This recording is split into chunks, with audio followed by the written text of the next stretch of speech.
Also die kommende Ausstellung in der OZM heißt ja „Für den Augenblick“. Und worum es mir in dieser Ausstellung geht, ist, diesen kurzen Augenblick von Erkenntnis und Bewahrheitung dem mehr Raum zu verschaffen. Das ist die eigentliche Idee, wofür ich meine Kunst mache und wofür ich das in der OZM zeige. Vom Prinzip her male ich Analogien zu weltanschaulichen Themen, die heutzutage einfach zu gern in Vergessenheit geraten. Und an die zu erinnern, besonders an Themen aus der Aufklärung, das ist so mein Themenstrang, an dem ich arbeite. Ich male und baue Installationen und Objekte und auch Reliefs und solche Geschichten, hauptsächlich mit Holz oder auf Holz und Acryl. Das ist dann sehr unterschiedlich. Manchmal geht es auch um die räumliche Erfahrung und auch die unterschiedlichen Blickwinkel, manchmal aber auch um andere Erfahrungen, gerade wie in den Wechselbildern, wo sich einfach neue Dimensionen auftun, obwohl es eigentlich natürlich nur zweidimensional ist. Oder die dritte Dimension im Kopf des Betrachters, die eigentlich nur fiktiv ist. Das sind ganz spannende Themenfelder, in denen ich immer wieder nach Inspiration suche.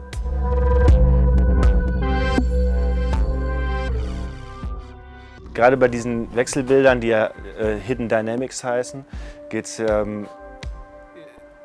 um versteckte Dynamiken, die erstmal so für uns nicht offensichtlich sind, aufgrund unserer Erfahrungswerte oder unserer sensorischen Fähigkeiten oder was auch immer uns dazu bringt, Sachen nur in einem bestimmten Kontext wahrnehmen zu können.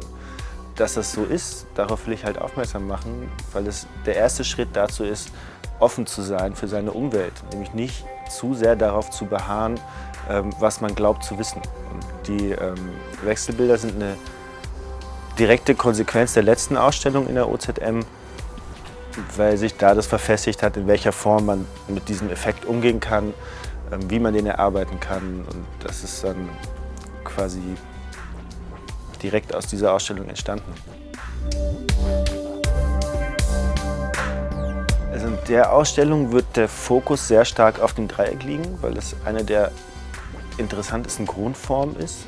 Einfach da aus dem Aspekt heraus, dass man aus dem Dreieck in Kombination mit mehreren anderen Dreiecken viel mehr Form bauen kann, als das Dreieck alleine eigentlich so erstmal darstellt. Ja, die letzte Ausstellung in der OZM ist ja 2 Jahre her. So, und seitdem wurden die Konzepte, die damals aufgestellt wurden, auch konsequent weiterverfolgt, verfeinert und verbessert. Und diese Entwicklung der letzten 2 Jahre, die wird jetzt halt in dieser Ausstellung auch konkret zu sehen sein. Also es sind jetzt nicht nur Sachen, die ich in den letzten Monaten gemacht habe, sondern alles, was seit der letzten Ausstellung in der OZM an Entwicklung passiert ist. Unterschiedliche Interpretationen, unterschiedliche Materialien.